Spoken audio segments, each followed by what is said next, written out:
ശബരിമല സ്വർണ്ണക്കൊള്ളയുമായി ബന്ധപ്പെട്ട് പഞ്ചലോഹ വിഗ്രഹം കടത്തിയെന്ന ആരോപണമുയർന്ന ഡി മണിയെ കണ്ടെത്തി പ്രത്യേക അന്വേഷണ സംഘം ദിണ്ടിഗൽ സ്വദേശി ബാലമുരുകൻ എന്ന ഡി മണിയെ ചെന്നൈയിൽ ചോദ്യം ചെയ്തു.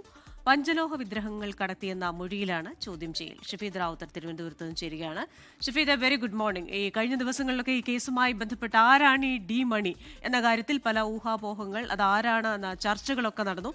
ഇപ്പോൾ ഡി മണി ആരെന്ന് കണ്ടെത്തിയിരിക്കുകയാണ്, കസ്റ്റഡിയിലെടുത്തിട്ടുണ്ട്, ചോദ്യം ചെയ്യുന്നു. പക്ഷേ പ്രതി ചേർത്തിട്ടില്ല. എത്രത്തോളമാണ് ചോദ്യം ചെയ്യലിലെ വിവരങ്ങൾ നിർണായകമാകുക? ക്രിസ്ത്യന, ഏതാണ്ട് കഴിഞ്ഞ 2 ദിവസമായി ശബരിമല സ്വർണ്ണക്കൊള്ളയുമായി ബന്ധപ്പെട്ട് നമ്മൾ കേൾക്കുന്ന പേരാണ് ഡി മണി എന്നുള്ളത്. രമേശ് ചെന്നിത്തല SITക്ക് ബന്ധപ്പെടുത്തി കൊടുത്ത വിദേശ വ്യവസായി നൽകിയ മൊഴിയിലായിരുന്നു ഡി മണി എന്ന ആളെ കുറിച്ച് പറഞ്ഞിരുന്നത്. അതായത് അന്താരാഷ്ട്ര വിഗ്രഹക്കടത്തുമായി ബന്ധമുള്ള ചെന്നൈ സ്വദേശിയായിട്ടുള്ള ഡി മണി എന്നയാൾ 2019-2020 കാലത്ത് ശബരിമല കേന്ദ്രീകരിച്ചിട്ടുള്ള ചില ഇടപാടുകൾക്ക് പണം നൽകിയെന്നുള്ളതായിരുന്നു ഇയാളുടെ വിവരം, അല്ലെങ്കിൽ ഇയാൾ നൽകിയ മൊഴി. പ്രത്യേകിച്ച് ഈ പഞ്ചലോഹ വിഗ്രഹങ്ങളടക്കം ശബരിമലയിലെ സ്വർണത്തിനപ്പുറത്തേക്ക് കടത്തി എന്നൊക്കെയുള്ള വിവരങ്ങൾ ഇയാൾ നൽകി എന്നുള്ളതായിരുന്നു പുറത്തേക്ക് വന്ന വിവരം. ഇതിന്റെ അടിസ്ഥാനത്തിലാണ് SITക്കുള്ളിൽ തന്നെ ഒരു പ്രത്യേക സ്ക്വാഡിനെ രൂപീകരിച്ച് ചെന്നൈയിൽ മിനിഞ്ഞാന്ന് രാത്രി മുതൽ അന്വേഷണം ആരംഭിച്ചത്. ഇന്നലെ രാവിലെ 12 മണിയോടുകൂടി ഡി മണിയിലേക്ക് എത്തിച്ചേരാൻ കഴിഞ്ഞു എന്നുള്ളതാണ് SITയിൽ നിന്ന് ഇപ്പോൾ പുറത്തേക്ക് വരുന്ന വിവരം. ശേഷമാണ് ഡി മണിയെ ചോദ്യം ചെയ്തത്. ദിണ്ടിഗൽ സ്വദേശിയായിട്ടുള്ള ബാലമുരുകനാണ് ഡി മണി. ഇയാൾ ഡയമണ്ട് മണി എന്നാണ്, ഡി മണി എന്നാൽ ഡയമണ്ട് മണി എന്നാണ് അറിയപ്പെടുന്നതെന്ന് ഇയാൾ തന്നെ ചോദ്യം ചെയ്യൽ അന്വേഷണ സംഘത്തോട് ഇപ്പോൾ പറഞ്ഞിട്ടുണ്ട്. ദിണ്ടിഗൽ സ്വദേശിയായിട്ടുള്ള ബാലമുരുകൻ ഡി മണി ആയത് വജ്രവ്യാപാരത്തിൽ ഇടനില നിന്നാണെന്നും ഇയാൾ ചെന്നൈ കേന്ദ്രീകരിച്ച് വജ്രവ്യാപാരം നടത്തുന്നയാളാണെന്നും ഡി മണി പ്രാഥമിക ചോദ്യം ചെയ്യലിൽ SITക്ക് മൊഴി നൽകിയിട്ടുണ്ട്. അതേസമയം ശബരിമല സ്വർണ്ണക്കൊള്ളയുമായി ബന്ധപ്പെട്ട് തനിക്ക് അറിവില്ല എന്നുള്ളതാണ് ഇതുവരെയുള്ള ചോദ്യം ചെയ്യലിൽ ഡി മണി അന്വേഷണ സംഘത്തോട് പറഞ്ഞിരിക്കുന്നത് എന്നുള്ളതാണ്. പക്ഷേ കേരളം കേന്ദ്രീകരിച്ച് തനിക്ക് വ്യാപാര ബന്ധങ്ങളുണ്ട് എന്നൊക്കെയുള്ള കാര്യങ്ങൾ ഡി മണി പറഞ്ഞിട്ടുണ്ട്. അതെന്തൊക്കെ വ്യാപാര ബന്ധങ്ങളാണ്?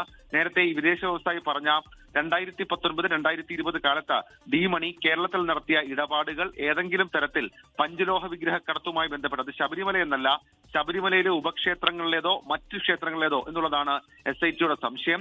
അവിടെ ഏതെങ്കിലും തരത്തിൽ ഇയാൾ ഇടപെടൽ നടത്തിയിട്ടുണ്ടോ എന്നൊക്കെയുള്ള കാര്യങ്ങളിൽ വളരെ വിശദമായിട്ടുള്ള അന്വേഷണം SITയുടെ ഭാഗത്തു നിന്നുണ്ടാകും. ഇന്നും ഡി മണിയെ ചോദ്യം ചെയ്യും. ഡി മണിയെ മാത്രമല്ല, ഡി മണിയെ ചുറ്റിപ്പറ്റി ഈ വിദേശ വ്യവസായ മൊഴി നൽകിയ 2 പേര് കൂടിയുണ്ട്. അതിലൊരു ചെന്നൈ ബന്ധപ്പെട്ട മറ്റൊരു വ്യവസായി കൂടി ഉണ്ട് എന്നുള്ള വിവരം ഈ ഘട്ടത്തിൽ പുറത്തേക്ക് വരുന്നുണ്ട്. ഏതായാലും അവരെ അടക്കം വളരെ വിശദമായി ചോദ്യം ചെയ്യാനാണ് നിലവിൽ ഇപ്പോൾ SIT തീരുമാനിച്ചിട്ടുള്ളത്. വരും മണിക്കൂറുകളിൽ അതുണ്ടാകും. ഡി മണിയെ ഇന്നും ചോദ്യം ചെയ്യും. അതേസമയം സ്വർണ്ണക്കൊള്ളയുമായി ബന്ധപ്പെട്ട് സമാന്തരമായ മറ്റു പല അന്വേഷണങ്ങളും നടക്കുന്നുണ്ട്. ബെല്ലാരിയിൽ SIT സംഘത്തിന്റെ പരിശോധനയും ചില നിർണായക നീക്കങ്ങളും നടക്കുന്നുണ്ട്. നാളെ ഈ A പത്മകുമാറിനോടൊപ്പം ദേവസ്വം ബോർഡ് അംഗങ്ങളായിരുന്ന KP ശങ്കരദാസിനെയും N വിജയകുമാറിനെയും ചോദ്യം ചെയ്യുന്നുണ്ട്. ഏതായാലും കഴിഞ്ഞ 2 ദിവസത്തെ ആകാംക്ഷയായിരുന്നു ഡി മണി ആര്, ഡി മണി ദാവൂദ് മണി തന്നെയാണോ എന്നൊക്കെയുള്ള കാര്യങ്ങൾ. എന്നാൽ ഡി മണി ദാവൂദ് മണിയല്ല, ഡയമണ്ട് മണിയാണ്. ചെന്നൈയിൽ ഇപ്പോൾ വജ്രവ്യാപാരം നടത്തുകയും നേരത്തെ വജ്രവ്യാപാരത്തിൽ ഇടനില നിന്ന് തന്റെ ബിസിനസ് സാമ്രാജ്യം വിശാലമാക്കുകയും ചെയ്ത ഡയമണ്ട് മണി, ദിണ്ടിഗൽ സ്വദേശിയായിട്ടുള്ള ബാലമുരുകനാണ് ഈ ഡി മണി എന്നൊക്കെയുള്ള കാര്യങ്ങൾ അന്വേഷണ സംഘം ഇപ്പോൾ ഉറപ്പിച്ചിട്ടുമുണ്ട്. ഷഫീദ്, ഇയാളുടെ ഒരു വരുമാന സ്രോതസ്സായി വജ്രവ്യാപാരം എന്ന് പറയുന്നു. വജ്രവ്യാപാരത്തിൽ ആദ്യം ഇടനിലക്കാരൻ, പിന്നെ ഒരു വജ്രവ്യാപാരിയാകുന്നു. അതിനപ്പുറമായി ഇത്തരത്തിലൊരു അന്താരാഷ്ട്ര മാഫിയൊക്കെ ഉണ്ടെന്ന രീതിയിലാണല്ലോ വാർത്തകൾ വന്നത്. അതുമായി ഇയാളെ ബന്ധിപ്പിക്കുന്ന ഏതെങ്കിലും കണ്ണികളുണ്ടോ? കൃഷ്ണ, നിലവിൽ ഇപ്പോൾ ആ രീതിയിലേക്ക് സ്ഥിരീകരണത്തിലേക്ക് അന്വേഷണ സംഘം എത്തുന്നില്ല. മാത്രമല്ല അന്വേഷണ സംഘത്തിന് ചില സംശയങ്ങളുണ്ട്. പ്രത്യേകിച്ച് സംസ്ഥാനത്തിന് പുറത്ത് മറ്റൊരു സംസ്ഥാനത്തേക്ക് പോയി അവിടുത്തെ ഒരു വ്യവസായി അല്ലെങ്കിൽ അവിടുത്തെ പ്രധാനപ്പെട്ട ഒരാളെ ചോദ്യം ചെയ്യുക, അല്ലെങ്കിൽ അയാളെ ഈ രീതിയിൽ ഇന്ററോഗേറ്റ് ചെയ്ത് ചോദ്യം ചെയ്യുകയൊന്നും അന്വേഷണ സംഘത്തെ സംബന്ധിച്ച് ഈ ഘട്ടത്തിൽ സാധ്യമല്ല. പക്ഷേ ഈ വിദേശ വ്യവസായി നൽകിയിട്ടുള്ള മൊഴിയിലെ വിവരങ്ങൾ സാധൂകരിക്കുന്ന ഏതെങ്കിലും ചെറിയ സൂചനകളും ഇക്കാര്യത്തിൽ ഉണ്ടെങ്കിൽ തുടർ നീക്കങ്ങളെ കുറിച്ച് ആലോചിക്കാനാണ് അന്വേഷണ സംഘം ഇപ്പോൾ തീരുമാനിച്ചിരിക്കുന്നത്. അതിന്റെ ഭാഗമായിട്ടാണ് ഇന്നലെ പ്രാഥമിക ചോദ്യം ചെയ്യൽ നടത്തിയത്. ഈ പ്രാഥമിക ചോദ്യം ചെയ്യൽ അന്വേഷണ സംഘത്തിൽ ലഭിച്ച ഏറ്റവും നിർണായകമായിട്ടുള്ള വിവരമാണ് ഈ വിഗ്രഹക്കടത്ത് സംഘത്തലവൻ എന്നൊക്കെ പറയുന്നതിനപ്പുറത്തേക്ക് കുറച്ചുകൂടി പ്രൊഫൈൽ വലുതായ ഒരാളാണ് ഈ ഡി മണി, അല്ലെങ്കിൽ ദിണ്ടിഗൽ സ്വദേശിയായിട്ടുള്ള ബാലമുരുകൻ എന്നുള്ളതാണ് ഏറ്റവും ശ്രദ്ധേയമായിട്ടുള്ള കാര്യം. കാരണം നേരത്തെ ഈ ഡി മണി എന്നുള്ള പേര് അതൊരു പക്ഷേ ദാവൂദ് മണിയോ ദുബൈ മണിയോ എന്നൊക്കെയുള്ള രീതിയിലേക്കുള്ള വിവക്ഷകൾ വന്നിരുന്നു. എന്നാൽ അതൊന്നുമല്ല.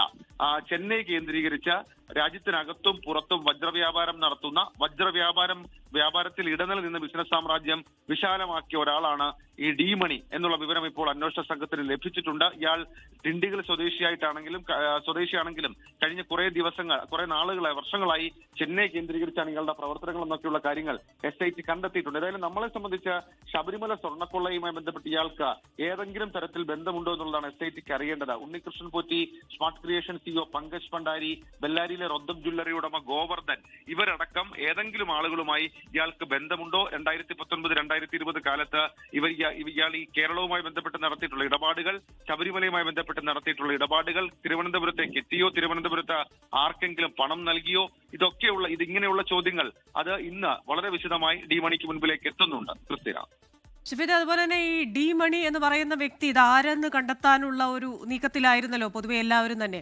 അതുകൊണ്ട് തന്നെ ഔദ്യോഗികമായും അനൌദ്യോഗികമായും ഒക്കെ ഈ ഡി ഇനീഷ്യലുള്ള എല്ലാവരും തന്നെ ഒരു സംശയമുനയിൽ നിൽക്കുന്ന സാഹചര്യമായിരുന്നു കഴിഞ്ഞ 2 ദിവസവും. ഒടുവിൽ ഇത് ഡി മണി ആര് എന്ന് കണ്ടെത്തി. അത് ദിണ്ടിഗൽ സ്വദേശിയായ ബാലമുരുകൻ. ഇയാളിലേക്ക് അന്വേഷണ സംഘത്തെ എത്തിച്ചത് എന്താണ്? കൃഷ്ണ, ഈ നിലവിൽ ഇപ്പോൾ ഈ വിദേശ വ്യവസായി നൽകിയ മൊഴിയുടെ അടിസ്ഥാനത്തിൽ ചില സൂചനകൾ മാത്രമായിരുന്നു ആദ്യഘട്ടത്തിൽ SITക്ക് ഉണ്ടായിരുന്നത്.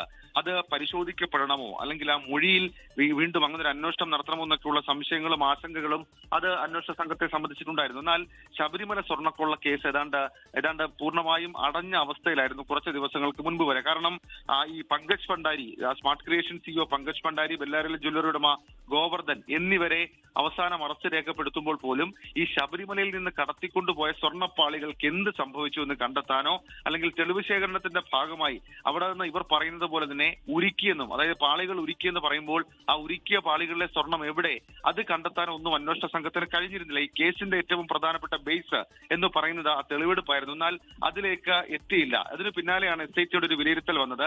അതായത് ശബരിമലയിൽ നിന്ന് കൊണ്ടുപോയിട്ടുള്ള പാളികൾ അത് ഏതെങ്കിലും തരത്തിൽ ഈ സ്വർണം ഉരുക്കുകയല്ല ചെയ്തത്, പകരം അത് അതോടുകൂടി തന്നെ ആ വിദേശത്തേക്ക് കടത്തുകയാണ്. അതിന് പിന്നിലൊരു അന്താരാഷ്ട്ര വിഗ്രഹക്കടത്ത് സംഘത്തിന്റെ ഒക്കെ ഇടപെടൽ നമുക്കുണ്ടാകാം എന്ന് SIT സംഘം സംശയിച്ച് വിലയിരുത്തിയ തെളിവുകളുടെ അഭാവത്തിൽ അക്കാര്യത്തിൽ വഴിമുട്ടി നിൽക്കുമ്പോഴാണ് വിദേശ വ്യവസായി എത്തുന്നത്. അതായത് രമേശ് ചെന്നിത്തല പരിചയപ്പെടുത്തി കൊടുത്ത വിദേശ വ്യവസായി എത്തുന്നത്. അത് സ്വാഭാവികമായും ഇതിൽ നിർണായകമാണ് എന്നുള്ളതും ഏറ്റവും ശ്രദ്ധേയമായിട്ടുള്ള കാര്യം.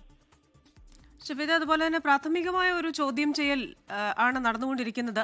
ഇന്നും ചോദ്യം ചെയ്യൽ തുടരുമെന്നാണോ മനസ്സിലാക്കേണ്ടത്? അടുത്ത നടപടി എന്താവും? ക്രിസ്ത്യന, ഉറപ്പായിട്ടും ഇന്നലെ നടത്തിയത് ഒരു പ്രാഥമിക ചോദ്യം ചെയ്യൽ മാത്രമാണ്. ഞാൻ പറഞ്ഞത് സംസ്ഥാനത്തിന് പുറത്തേക്ക് മറ്റൊരു സംസ്ഥാനത്തേക്ക് പോയി അവിടുത്തെ പ്രധാനപ്പെട്ട ഒരു വ്യവസായി, അവിടുത്തെ പ്രധാനപ്പെട്ട ഒരാളെ ചോദ്യം ചെയ്യുക അല്ലെങ്കിൽ മണിക്കൂറുകൾ നീണ്ട ചോദ്യം ചെയ്യുക ഒന്നും SITയെ സംബന്ധിച്ചിടത്തോളം ഈ ഘട്ടത്തിൽ സാധ്യമല്ല. അതല്ലെങ്കിൽ ഒരു വൈറ്റൽ ഇൻഫർമേഷൻ, സ്ഥിരീകരണം ഇതുമായി ബന്ധപ്പെട്ട അന്വേഷണ സംഘത്തിന് ലഭിക്കണം. അതുവരെ കാക്കുക.